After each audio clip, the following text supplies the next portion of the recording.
Good evening. This is a meeting of the Athens Board of Zoning Appeals. Time is 7:04 and the date is June 8th, 2010. At this time, I will call the meeting to order. The board consists of 5 members and 2 alternates. The alternates taking full part in the discussion and becoming a voting member in the absence of a member or when a member abstains for a conflict of interest. Present tonight is John Galsey, Greg Lavelle, and alternate Lisa Carson and Kay Tousley, and I believe Housley. Both of the alternates will be taking part in the board tonight. I am Joan Kernansky, the acting chair. Also present are Zone Administrator John Paskey and Secretary Paul Eschenbacher. The board operates according to the following procedure. The chair will name and describe the case. The zoning administrator will state the basis of the objection and any applicable facts or conditions pertaining to the case. The applicant or their representative will give reason why the appeal should be viewed favorably. Anyone wishing to speak in favor of the request will be heard. Anyone wishing to speak in general comment will be heard. Anyone wishing to speak in opposition will be heard. If necessary, the appellant or their representative will offer concluding summary or rebuttal remarks. Testimony from the floor shall be closed. The board will then deliberate and render a decision.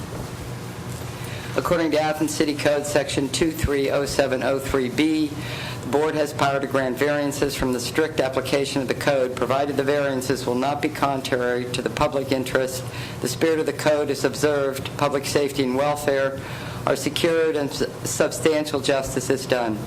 According to Athens City Code Section 230910C, variances from the code shall not be granted unless the board finds, based on direct, specific findings of fact, that each of the following conditions have been supported.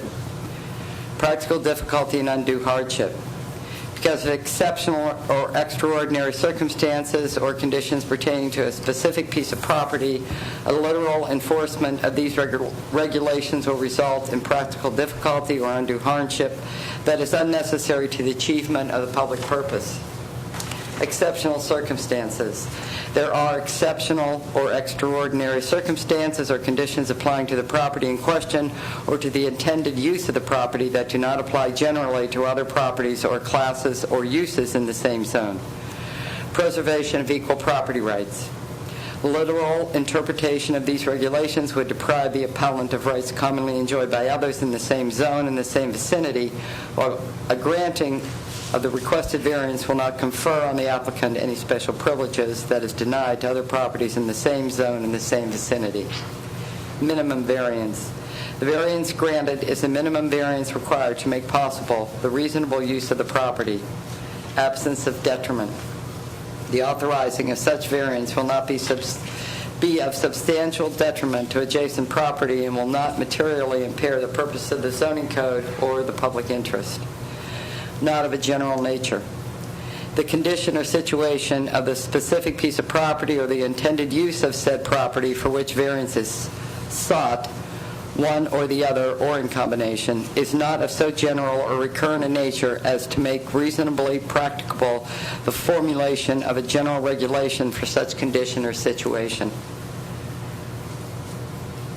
Any person, resident, or officer, department, or appointed body of the City of Athens, aggrieved by a decision of the board, may petition the Athens County Court of Common Pleas concerning the illegality of the decision.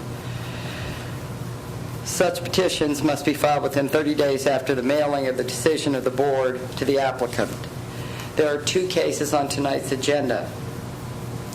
The first case, case number 10-07V, 100 Albany Road, Hasvardhan v. Patel, appellant, and case number 2, 10-08V, 63 North Court Street, Hocking Valley Bank, appellant.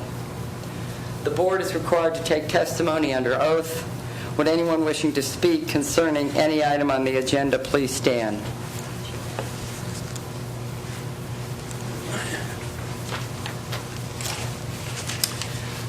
Do you swear or affirm that any testimony you will present to the board will be the truth, the whole truth, and nothing but the truth? I do. Thank you.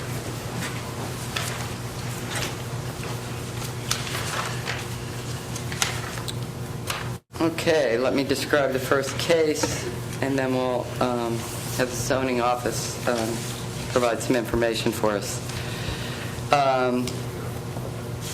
Mr. Patel, the appellant of 100 Albany Road, is requesting a variance from Section 2303.13.12D to allow placement of a freestanding directional sign 32 square feet in area and 10 feet in height, where 3 square feet is the permitted maximum area and 3 feet is the permitted maximum height. Paul, you want to? Just to reiterate a couple things we talked about at the last meeting. His request this time is different from past requests that he's had for signs, in that in the past he wanted a directional sign right at the intersection of Blackburn Road and the highway, right at that corner. This request, the sign will be placed on his property down that access road a little, which not only makes it different because of placement, but where his property begins at the motel is a different zone. It's B2, where previously he wanted to put a sign up in an R1, which of course has more restrictive signs ordinance. And also, if the board deigns to give Mr. Patel a variance later on, he still has to clear it with the state. There's a rule that any signs within 600 feet of the edge of the road has to have approval from the Ohio, I think it's Department of Transportation or the Highway Department or whatever, so that it's okay for them to have the sign placed there. They're more concerned, I think, with confusing traffic or blocking traffic views and so forth. From what I can see where he wants to place the sign, there shouldn't be a problem with any kind of traffic views. He's not going to have any lights on it or anything to confuse traffic. It'll just be an arrow, as you can see from your information packets, just indicating where they should pull off on Blackbird Road to get back down to the motel. Paul, has this come before the Board of Zoning Appeals? It's not come before the zoning board. That's what I thought. In the past, I think at least a couple of the requests would have wound up having the sign in the right-of-way. So I imagine it probably went through city council channels and so forth. But I've found no record of him asking for a sign variance of any kind before. Does anyone else have any questions? Yeah, I have a question. Paul, this rule is based on the B2 zone of the city of Athens, right? Well, for a lot of the directional Okay. signs, yeah. Do you think that highways would probably, the size would be bigger because of the higher speed of the traffic and so on, or? If it is, it's not reflected in our sign ordinance. Directional signs can only be 3 square feet and 3 feet high, and there's no exceptions or different rules if they're next to a highway or anything. There was some conversation in our packet about the state having, allowing various kinds of signs for businesses. Yeah. And that they no longer allow signs for motel hotels. Is this correct?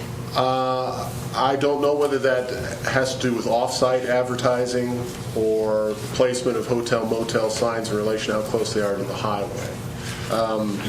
The Ohio Revised Code lists, I'll just read this one little small part. No advertising device shall be erected or maintained within 660 feet of the edge of the right-of-way of a highway on the interstate system or state highway system except for the following: directional or other official signs or notices that are required or authorized by law.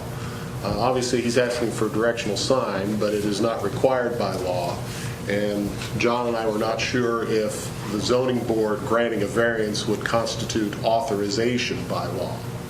That's why we wanted you guys to go through it. That's why we didn't think that if you guys would at the end of this, grant a variance, then that means he's exempt from having to contact the state, because we don't know if the zoning board saying it's okay to have the sign is good enough for the state highway department. So we're pretty sure that no matter what happens here tonight in terms of if you guys grant a variance, that he has to go to the state highway department to see if it's okay with them. So we don't know if the state highway department rules and regulations supersede any decision And at we the make? last meeting, I also recommended that if you get to the point of drafting a variance, that the condition, that you add a condition, that he has to get approval from the state for the placement of the sign. That way, if you guys grant a variance and it winds up that the state says no, then the variance would be null and void. Well, I thought at least maybe the safety service director will look into it. The way I interpreted it when I read the revised code was that he has to get approval from the state for a directional sign, because last thing we want is it says left-hand turn 500 feet and no left-hand turns are allowed. So the state needs to review it for those purposes. And since it had to have local authority or whatever, he still has to come back to us to get the sign permit anyways, and at that point he would have to have that approval from the state. So it was kind of between a rock and a hard place as to which way to go first, and we decided to go this route because that may give him the information he needs to go to the state from you guys, and then go from there. So we probably should add a condition that With if approved by the state.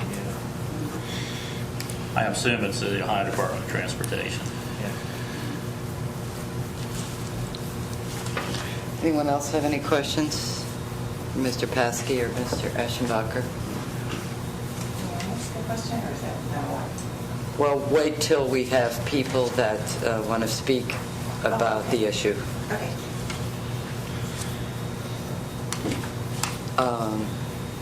Okay, then I guess if Mr. Patel or his representative would come to the podium, state your name and your address.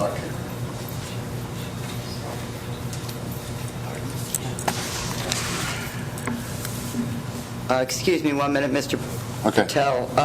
Michelle Drabo has arrived, so we now have 6 members, so one of the alternates will be voting along with 4 of the board members.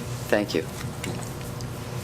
Okay, my name is Hasu Patel, and I'm the owner of the Budget Host, and the address is 100 Albany Road.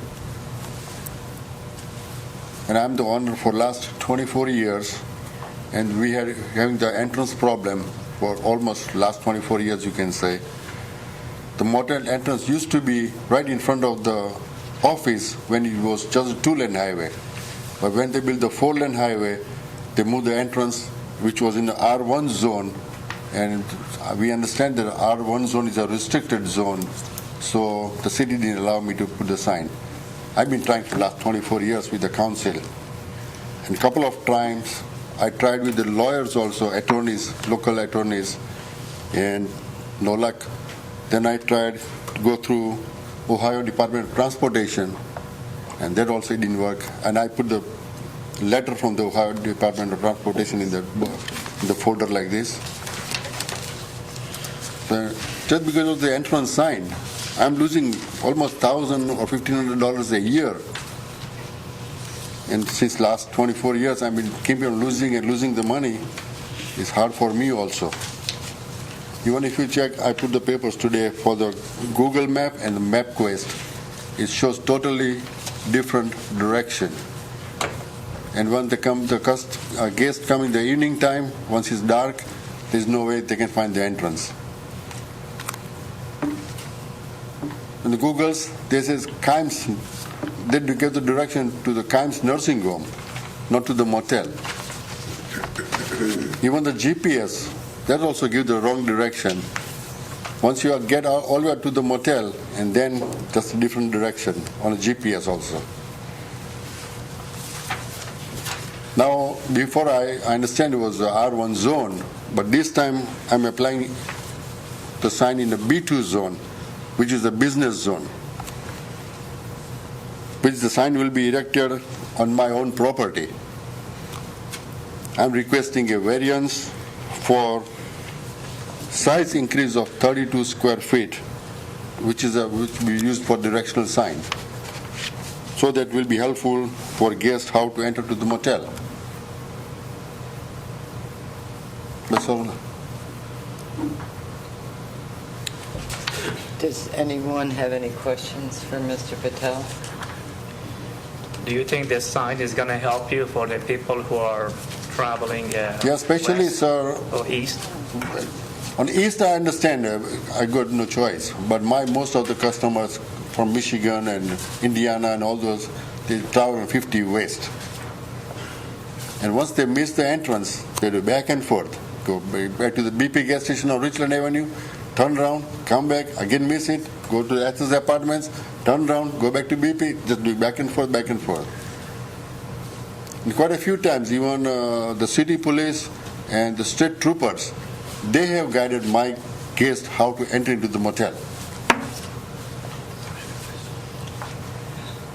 So if this is not a lighted sign, No, ma'am. so this sign will only be advantageous in the daytime? Sorry? In the daytime will be when this sign is really useful to you, but Oh, yes. at nighttime it will not be useful at all, correct? I mean, lighted means maybe I can just put the focus light, but not that erected light. What about the reflective sign that reflects the, the headlights? When cars are going there, they can see it. I know, I don't, No. no. And how far off of the highway is the sign? Are you proposing that the sign be placed? How far from the highway? Correct. I would say at least 10, 15 feet. Farther. I believe it's farther than that, isn't it, Paul? Farther than It's behind the fence. Actually, which behind is the edge of fence, his property line, and that's pretty wide right away out through there. So, I'd say over that hillside and stuff, I'd say closer to 20. yeah. So 20 feet from the edge of the berm? Probably. Yeah. Not more. And how much property do you own around the signage area where you propose to place the sign? That I have to check on the map right now. That's the material, really. We are just discussing the size of the sign right now, not the location. Well, my curiosity is that you would need to own sufficient property to keep brush and limb down. I'm just trying to get the advantages of him doing a sign there. That's not what we're discussing today. Mr. Patel, the letter you received in May of 2006 from the Ohio Department of Transportation is in our packet. Okay. You remember that letter? Yes, ma'am. Okay. So they removed some signs and put up generic blue lodging symbol signs? Used to be, yes, ma'am. Okay, are those signs still there? No more. No, they changed the laws now, so that's the reason they took it out. And then we contacted again with the ODOT, and they said they don't put any more now.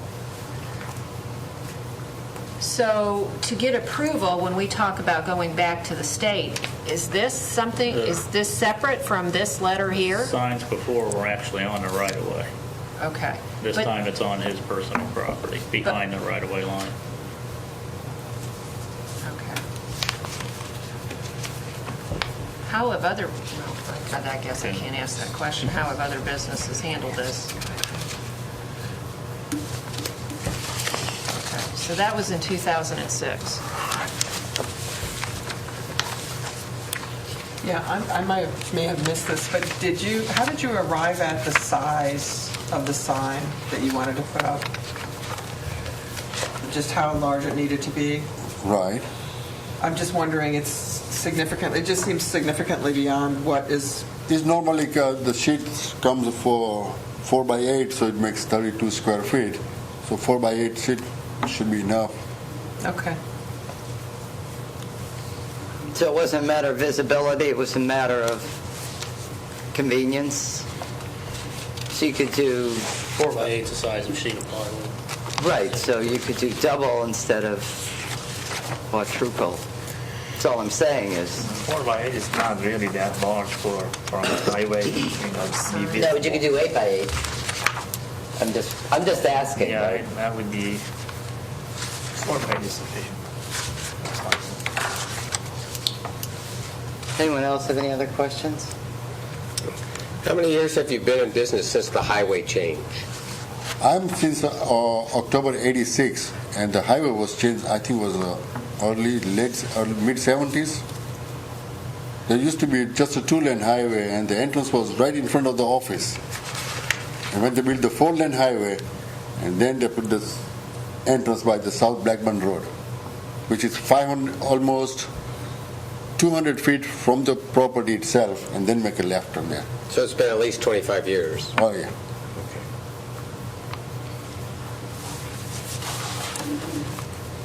Any other questions? Thank you, Mr. Patel. Yeah, thank you. We'll call you back at the end if you want to do any rebuttal. Is there anyone who wants to speak in favor of the motion? Mr. Patel? Yes. Please. Yes, come to the podium and state your name and address.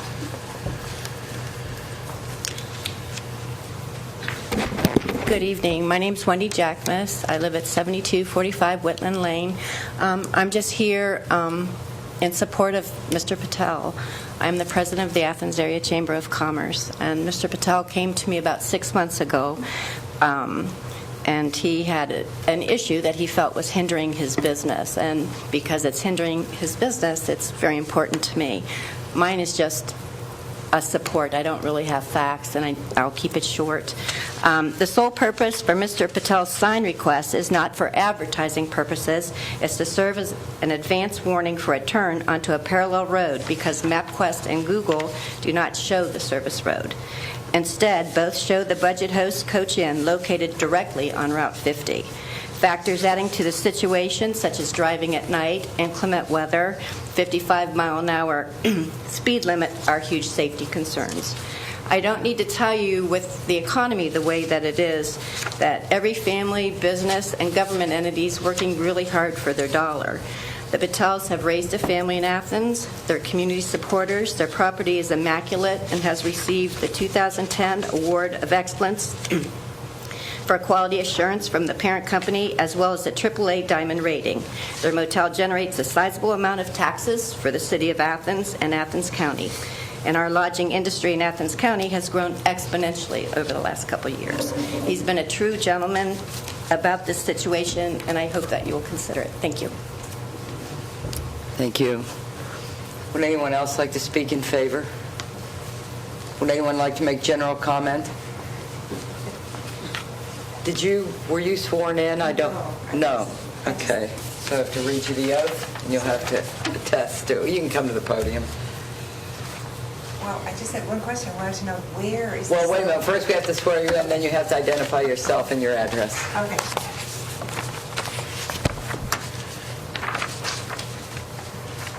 Do you swear or affirm that any testimony you will present to the board will be the truth, the whole truth, and nothing but the truth?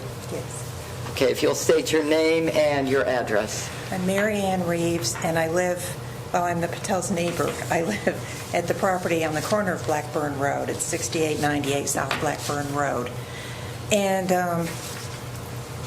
many times we've been over this, and I understand the loss of business. I'm sorry about that. But on the other hand, it was often a question of when the sign was to go in front of my house, people would not be able to stop at that very dangerous intersection and make the turn. We had a man killed at that intersection not long ago. So it's a very, very bad place, and I think that's why the sign was turned down in so many cases. But two questions I have. One, when you bought the property, the road had already been changed, I believe. So you bought the hotel when the road was already 4-laned. Am I correct on that? Yep. You did, okay. So that was a problem from the beginning for you then? Oh, yes. So, okay. And then the other question I had, not having the benefit of a map, I'm just curious, where is this sign going? I know it's on your property, but I don't know where. I can show you here. If you want to Okay, see. that's, And up here, like before when they wanted to have a sign up here, he's going to have a sign all the way down on his property. right. and his property begins right where Cash Lane begins down. Right. So it'll be right across from In entrance to Cash Lane? Yeah. It'll be down there, down the hill. Where's the Where it's- motel is here? Yeah, So- there's Blackbird. So they turn to go down Budget Hills Drive. It's going to be down here. Down here, so it won't It's not going to be up here, interfere. or it's not going to be up here or here. It's going to be down here on his own property. In the past, he wanted to have it Right, over I know. here. And one time right here. So this has been going on for years. So anyway, okay, that answers my question. I was just wondering, I haven't seen any of the maps except a brief look last time I was here and we didn't have a quorum. So I was just curious about that. And it won't be lighted with spotlights or anything? Or it is reflective? Reflective also, you can do that. From the lighting, that's reflective. Okay, but it won't have spotlights or anything? Okay, okay. And no moving parts? No. I'm just curious. What, like a cowboy hat, or? No, I mean, it'd be great to say, turn here. That won't work, so I was just curious as being your next door neighbor. So I wish you the best with this. I hope it works out, but I have a question for you. You know, when your people, your friends, relatives come to your house, do they have a problem getting to your place? well, I'm on Blackburn Road, South Blackburn Oh, Road, okay. so no. But that is a crazy intersection, really, because you have to turn, and of course, there's a church up the road too, which makes it extremely difficult. But your address is Albany Road, which is actually the highway. So that's strange too. Maybe if that could be changed, maybe GIS systems could pick it up properly. If the city could change their address. That might help. So anyway, Thank that's you. all I had. I thank you. So, I'm the one that does that, if you want that done. Well, is there anyone that wants to speak in opposition? I think that was general. Mr. Patel, would you like to offer any kind of rebuttal to, or have any additional comments? That's it. That- Okay. So I guess we'll close the floor and the board will decide. How we want to proceed. Motion, I guess, huh? A motion, and I have a question before we get the motion together. Since there seems to be some concern about lighting on the sign, and Mr. Patel doesn't seem to. He said he's not going to have it. There is no lighting, it's a reflective sign. know that. He said earlier there would be no reflective, but now he says he Yeah, might. so I he might think have. that if, do you think that we should make some comment about unlighted sign Yeah. in the ordinance itself? Well, he commented that the sign itself might not be lit, but there'll be a light someplace else that will be shown upon the In sign. the bottom. So that wouldn't be a lit sign technically, it would be a sign illuminated by a light further away. Which is okay. Right, I think the reflection is a lot different, or is it? If you light shines on the sign rather than the sign emanating the light? The neighbor brought up the question of Okay, Yeah, I guess that would be having okay. a That spotlight good on the to have. sign.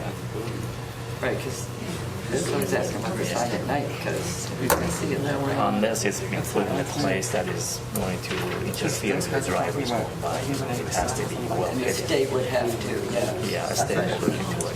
Okay, so you're going to put the motion together? Is that what you're saying?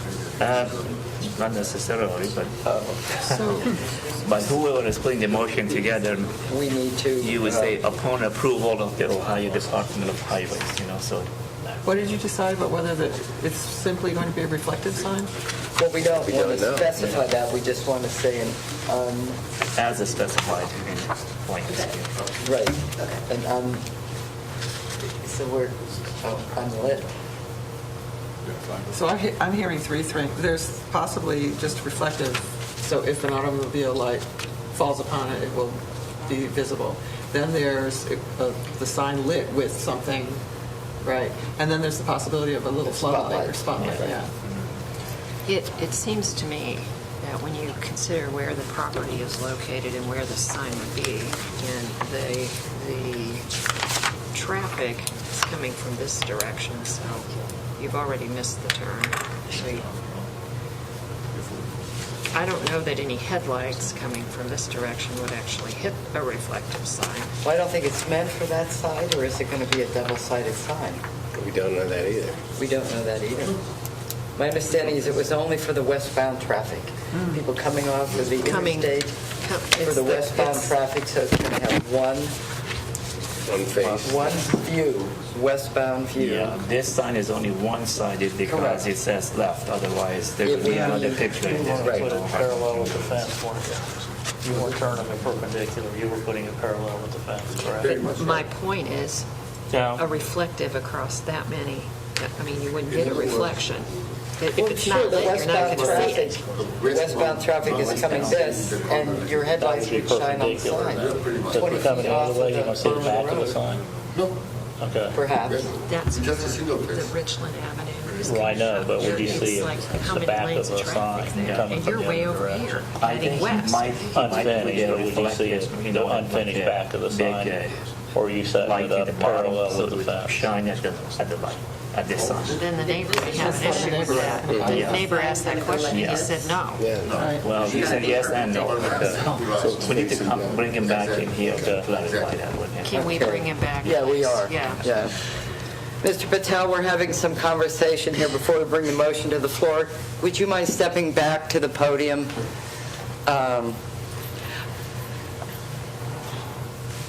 If our question has to do with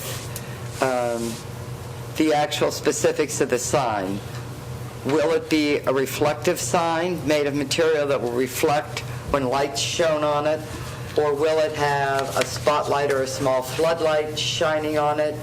Or, I'm assuming you said earlier that it would not be a lighted sign in and of lighted, itself. Not with the Okay. fluorescent light and glass. So, would it have either of the other two qualities, that it would be made of reflective material so that when a light's shown on it, a headlight would shine on it, that it would be visible in the dark, or that it would have a floodlight or a spotlight on it? Now that depends. I don't know. I haven't decided that particularly, to be honest, because I don't know how far the distance will be, which will be just westbound. So there are two lanes of the eastbound and then two lanes for the westbound. So the reflect, as far as the guest can see the sign at the night time, maybe reflective or maybe spotlight, but spotlight will be just in the bottom only if I just decide. But then I have to go through the sign company, what would they suggest? Well, so what you're saying is that the sign is visible from both the west side and Just the east? west side, no. Just the west side? Just the west, single face only, Correct. right. Is it? And it seems like it would really have to be tilted towards, because Exactly. you're coming around the curve, heading west, there's all those lanes on the other side. Right. It seems that headlight reflection is probably not going to work too well. That's It true. seems like there's too much distance to get a good There you are. headlight reflection. Right. So if it's going to be one of those floodlights, spotlights, then this may distract the neighbors possibly, who are behind you. That's what we are concerned. Ms. Reeves, who lives up on the hill, that No, that's not going to be effective, not at all. Absolutely not.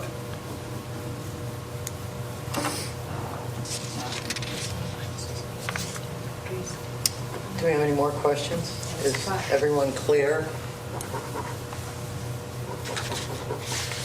Okay, thank you, Mr. Patel. So we say, what sign? It's not a lighted sign, I guess it's called, I don't know what they call it. The backlit, like a backlit sign, like, you see in front of schools? Those are backlit. It's not backlit. It's not back. No. If I may, part of the sign ordinance is about what you're talking about, spotlights and stuff. Right. That's something that we would check to make sure that it's not affecting neighbors, or that if he does put a light on the sign or facing the sign, that it doesn't disrupt anything. And I certainly think that the ODOT would be very interested in the positioning of the light, too. So Oh, right, I think we talked about that earlier.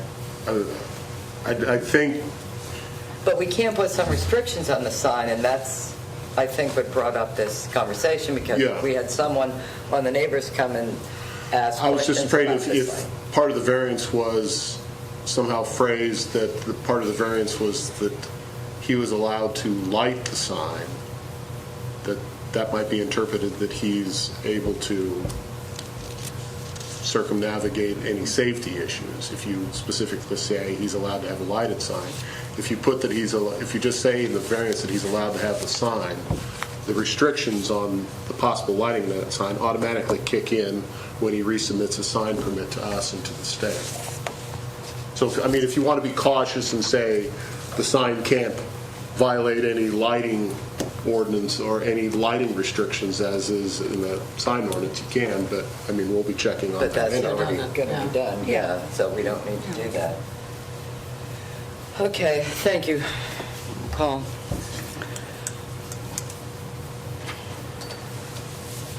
So that means we can't restrict, well, we could, but... We could, yeah. We could. Do we want to do that? No. Well, let me try this, maybe I... Okay, well, John's going to then coerced into... I move to grant the variance to the property at 100 Albany Road from case 10-7V for variance from section 2303-13I to D to allow placement of a freestanding directional sign 32 square feet in area and 10 feet in height, where 3 square feet is the permitted maximum area and 3 feet is the permitted maximum height.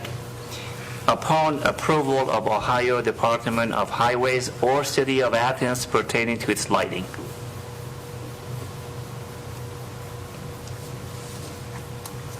I don't think it's or, wouldn't it be and? Wouldn't it be and, not or? Of City of Athens? No, or. Well, we Or need- because we the need state may also control the lighting. Yeah. Is it only the lighting that has to be approved by the? No. So, Sign is- just in general, I would say leave the lighting out. Either one. Yeah, Either or. Do we have a second, or do we... a second. Okay. Okay, I second. Are you voting? Are you voting? I'm voting, yeah. Okay. Okay, well, let's read through the conditions. Practical difficulty and undue hardship. Do I need to read all this? Yeah. Are we repeating this again? Okay. Because of exceptional or extraordinary circumstances or conditions pertaining to a specific piece of property, a literal enforcement of these regulations will result in practical difficulty or undue hardship that is unnecessary to the achievement of public purposes.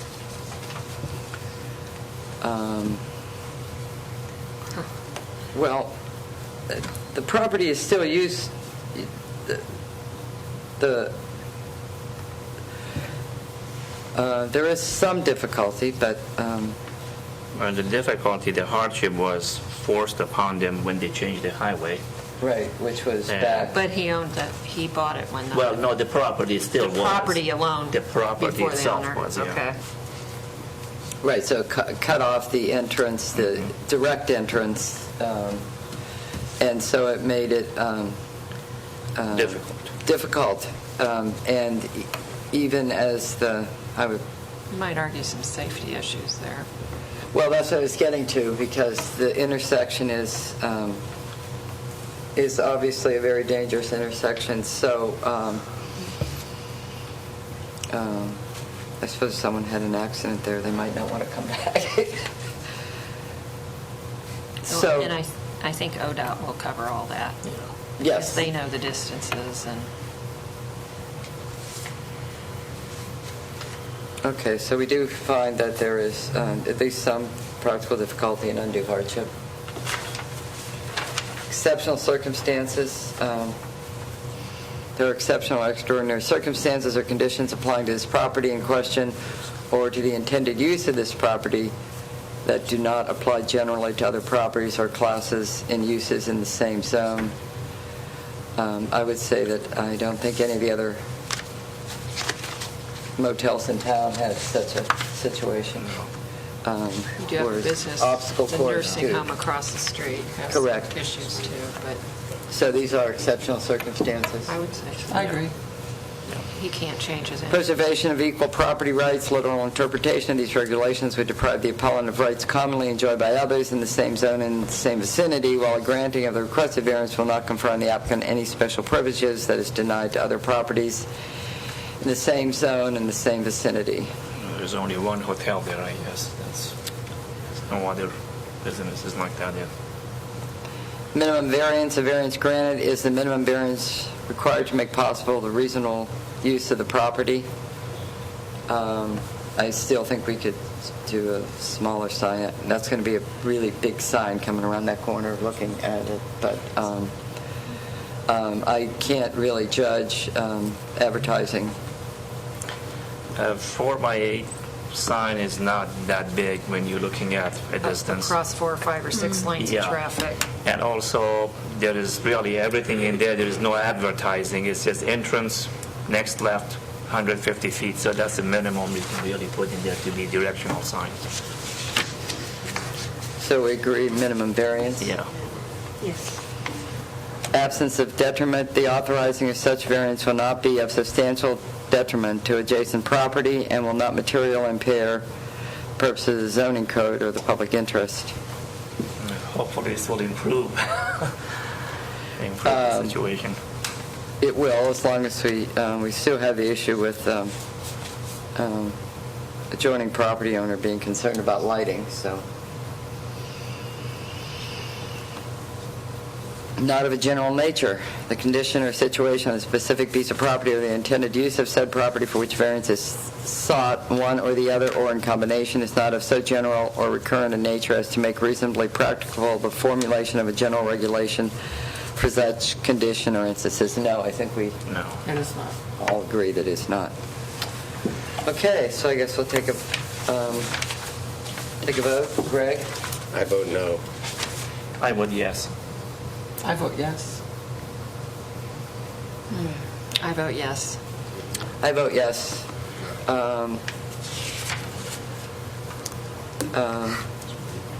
The issue passes.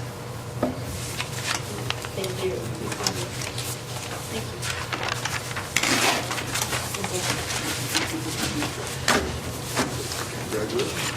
Thank you all for coming. Thank you very much. See you tomorrow. Good luck with ODOT. No, I'm not going to be. I got Yeah. working on this move out test stuff with Michael. Yeah. Paul's covering for me. Paul Lowe.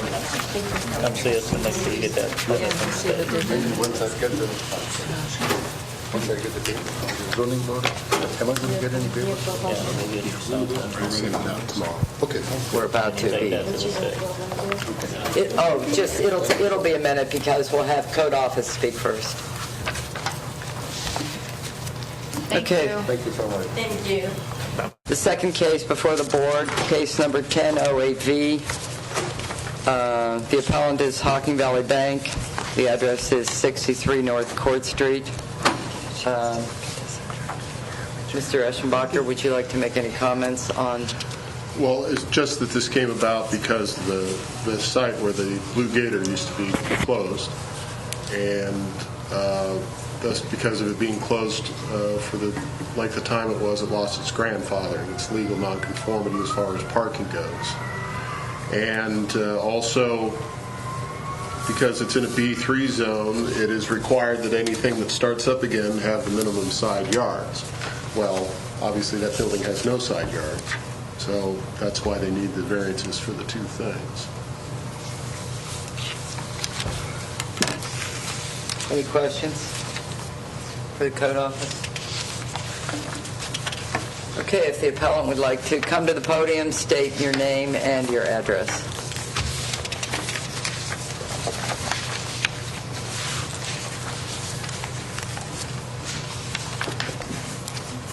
Madam President, members of the board, my name is Chris Gehrig, 3 West Stimson Avenue. I'm here tonight on behalf of Hocking Valley Bank. If I might approach for a moment, I have some background documents and some other forms I'd like to submit if I could. There's some historical context that I'd like to add to the hearing tonight.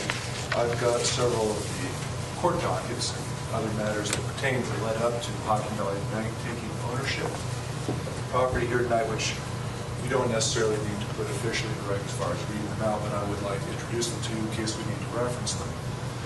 I also have several letters of support that I'd like to submit as well.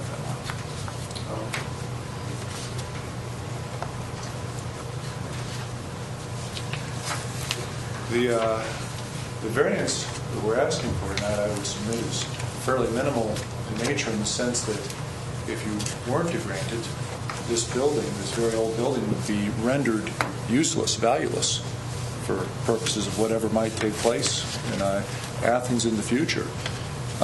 This building was constructed in 1920, according to the tax cards of Athens County, and has been for certainly all of my life, but I think for much for what anyone might remember, a bar, lounge, entertainment center, at least certainly for decades. The reason that we lost our grandfather is there was a very regrettable and protracted court proceeding that took place. I'm sure all of you may be familiar with the Blue Gator that was formerly owned by Mr. Terry Anderson. He had to file for bankruptcy as part of his eventual reorganization that took place on that, which resulted in the court proceeding being stayed for many months before the final foreclosure sale could take place. While we would hold out to you that permits were kept active during that time, and the property was in fact advertised as an ongoing business for functional purposes, certainly there was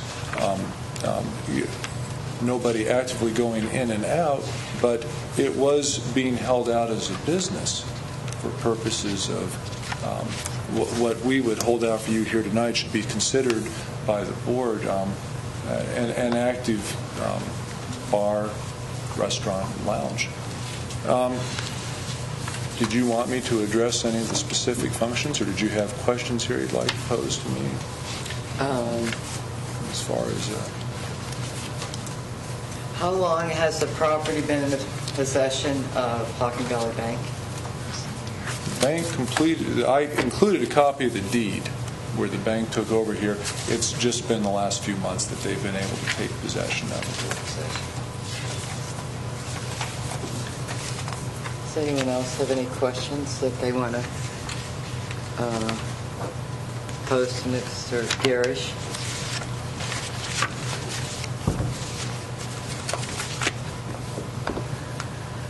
I think that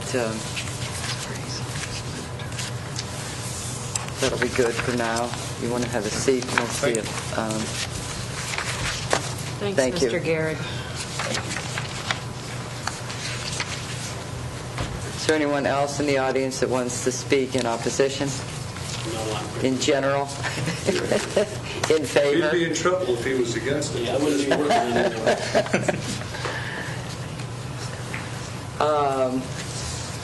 Board members have any additional questions? Maybe you want to wait a few minutes. We can look through some of these documents if you want to have any additional questions for the plaintiff's representative.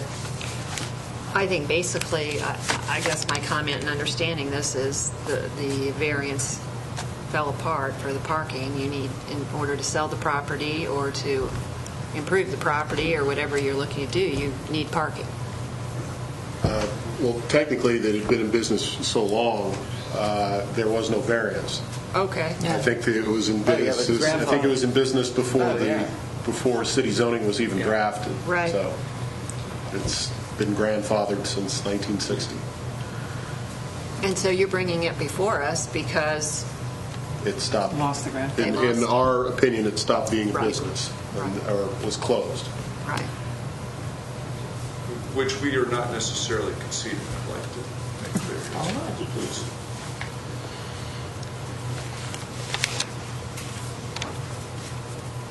Okay, I guess we'll close the floor if no one has any additional questions. Close questioning from the floor, and we'll discuss the issue and take a vote.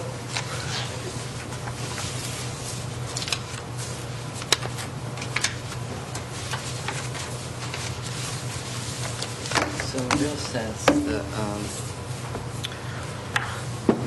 Well, in previous cases, people attempt to maybe get some spaces, but in this case, you're not really even looking for off-site, maybe within 500 feet, 1,000 feet, or whatever. So to me, this is not minimal variance. I can see them. Do we need a motion first, though? Well, we're just discussing right talking. now. yeah, we need to have a little discussion. Does somebody have those Letters of, recommendation? Yeah, is that? Oh, No, right no, here. here. Well, there's not a restaurant on Court Street that has parking lot that you can go park in and go in and eat, I don't think. So, it's unfortunate. Bronies does. Bronies did, because that was newly established under the new code. They have required. You mean that was grandfather? And lost, and Bronies doesn't have the required. I mean, we're still dealing with that, I think. I think They they took have it and built sufficient the across patio. the street and in front of the, I think for square footage, they have sufficient amount.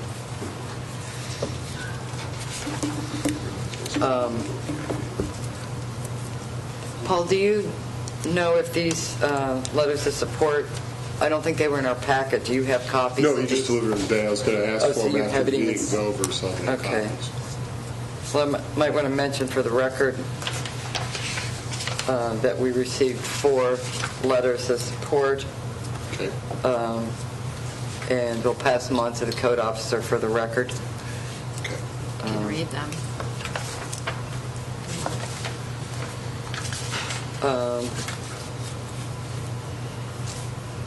We could.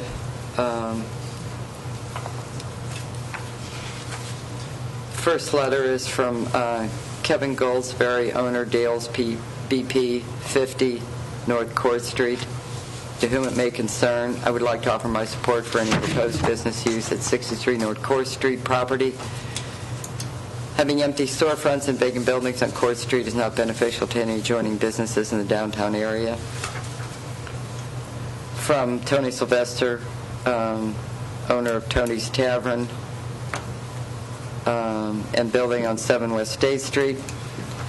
I support the variance that would enable the Blue Gator building located at 63 North Court Street to operate as a bar or restaurant.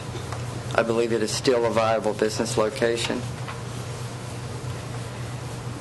And from Mr. John Morton, broker, 82 North Court Street. Dear members of the board, I encourage you to grant the requested variance. It is unfortunate that your time and the appellant's time is being spent on this case. The building in question should not need a variance for parking. The Athens Planning Commission has recommended 5 times this block of Court Street be rezoned B2D. Additionally, our comprehensive plan, which costs taxpayers approximately $300,000, also encourages that this block be treated the same as the rest of our downtown for planning, zoning, and development purposes. Additionally, our city planner, Mr. Paul Logue, has also encouraged the rezoning, and finally, almost every property owner in the block requested the rezoning. Concerning setback requirements, whether the building is in a B3 or a B2D, zoning is irrelevant since it is where it is. The head of our code enforcement office should have the authority to approve the proposed use without wasting or utilizing any of your time. To Doesn't continue. seem that pertinent. Yes. It's not your fault. Well, it was suggested that I read them, so I should read them all You should in read them all. finality. You should read them all. Yes. Or maybe just the name and summarize the Well, first paragraph. I have to read it to summarize it. To continue with our archaic requirement for parking for commercial uses only encourages more strip parking lots at the expenses of houses, building, or green space. We have an underutilized parking garage and plenty of empty meters on the street. I doubt if anyone in town, including members of your board, has the ability to witness this more than me, since my office window provides that view every day. And the fourth one from Matthew M.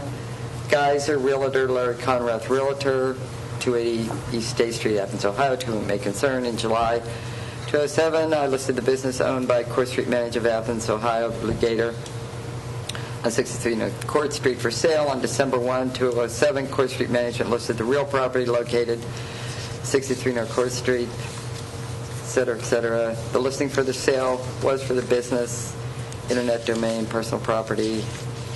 The property was marketed as a turnkey barn, restaurant, business, and building until it was sold at the Athens County Sheriff's sale in February of 2010.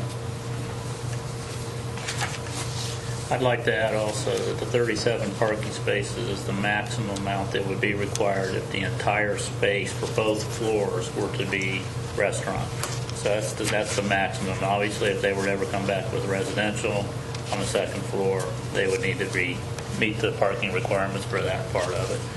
So, and depending what the design or layout of the building would be, would also alter in a downward number the number of parking spaces required. This was the absolute maximum based on the county auditor's square footage of the site of the entire building. Would be utilized. Okay, does someone want to make a motion? That's fine. I'm not very good at this. I move that we grant a variance in case 1008B from ACC 2310, Table A, Schedule of Bulk Controls, to allow the use of the building as a restaurant with 0 side yard setbacks, where 10 feet on one side and 15 feet total on both sides is the minimum required. And from ACC 2310, Table B, off-street parking requirements, to have 0 parking spaces, where 37 parking spaces is the minimum required. And a second? Second. Do we want to have any discussion before I read the findings? No. Okay. We don't? Okay. No, I guess No, not. I'm just kidding. Go ahead. No, I'm fine. Okay. Practical difficulty and undue hardship. Because of exceptional or extraordinary circumstances or conditions pertaining to a specific piece of property, a literal enforcement of these regulations will result in practical difficulty or undue hardship that is unnecessary to the achievement of public purposes. So the public purpose in this place, in this situation, is commercial business. Situation has been a commercial business for a long time. And due to the long foreclosure period, it lost its grandfathering, and it sits as it sits where there's no setbacks possible. Correct. And parking is just Not there. as well as Inconceivable. inconceivable. Yes, because most of the parking spots on the streets are full.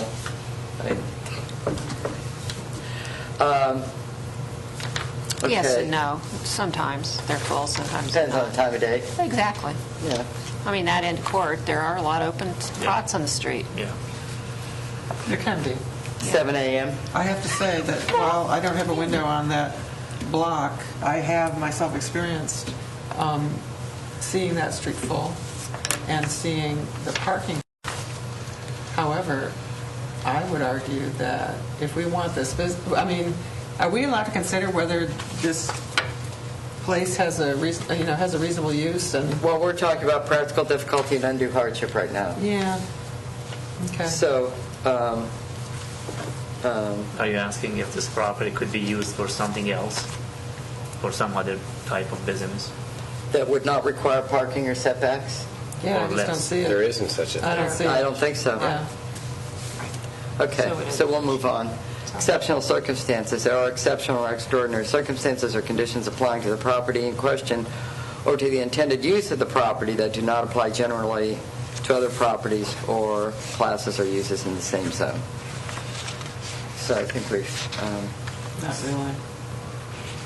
there are no exceptional circumstances. Probably not. I mean, it seems that all the properties in that area have the same sort of problems. Except that some already have some parking. Except that end is zoned differently. Yeah. So most of them have provided their parking. Right, under Because the they new... have to. Under the new code, they have to provide parking. So in terms of space, there's not much we can do about it. No side setbacks, I mean, I think...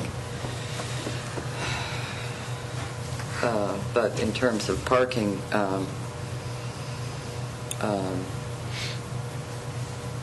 then we have a situation of, within a matter of months, it lost its grandfather. And to me, that's the exceptional circumstance. I think so, yeah. That the grandfather came about because of the financial difficulties of the previous owner and the long, drawn-out I agree. sheriff's auction. Okay. Preservation of equal property rights. Literal interpretation of these regulations would deprive the appellant of rights commonly enjoyed by others in the same zone, the same vicinity, or granting of a requested variance will not confer on the applicant any special privileges that is denied to other properties in the same zone, the same vicinity. No. Restaurants that are in that vicinity have the same situation. They're Except they didn't have the building to grandfather building, problem. and very little, if any, parking of their own.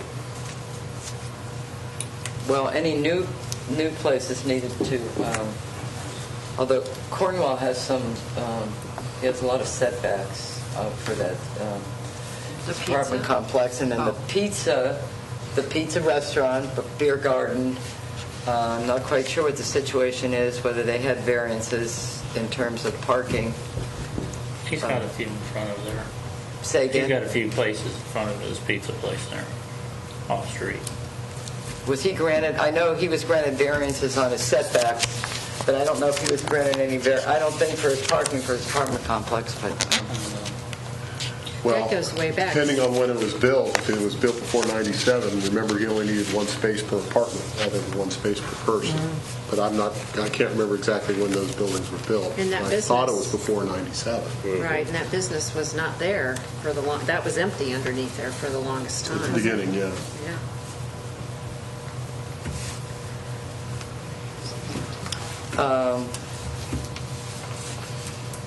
So then minimum variance, a variance granted. Is a minimum variance required to make possible the reasonable use of the property? I would say so. People might disagree.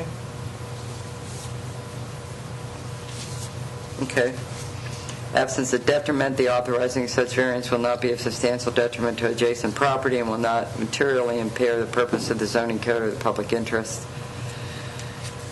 Obviously, other local property owners, businesses think it would be a positive thing to have something going on in that spot rather than having it vacant. Plus, if they hadn't lost the grandfather, there would be no change. No. Correct. Not of a general nature, condition or situation of specific piece of property or intended use of said property for which variance is sought, one or the other or in combination, is not of so general or recurrent in nature as to make reasonable practicable the formulation of a general regulation for such condition or situation. There's disagreement on that point. Okay. I think so.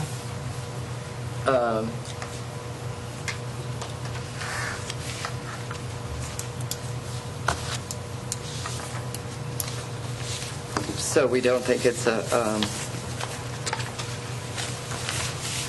well, in terms of, That's not something that happens all the time, I don't think. Yeah. Foreclosure. it's not of a general nature No. under that circumstance. No, it's not.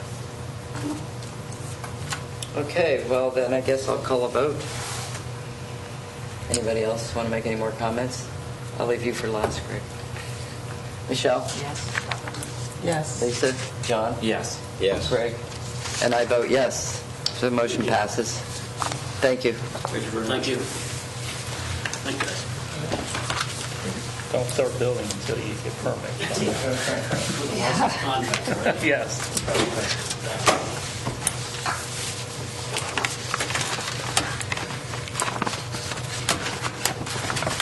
Approval of the minutes? We should. This was for April, right? April 13th minutes. Oh, disposition of the minutes. Didn't we do that? Did we do that No, we last didn't time do at that. all? No. We No, didn't. because it ended up on this agenda. Anyone want to make any comments to the minutes, April 13th I minutes? reviewed them. I mean, they looked okay to me. I wasn't here, so. Greg, were you here? No. No. Did you review? They were good. They were Okay. Lisa, were you here? I wasn't here. Okay, so I guess, somebody want to make a motion to Oh, you mean approve in April? minutes? I Yes. don't remember anymore. I guess so. I move that we approve the April minutes I as second presented. Okay, all in favor, say aye. Aye. Minutes are approved. Thank you, Paul and John. I guess the meeting is adjourned. Time? 8:06. That's a record.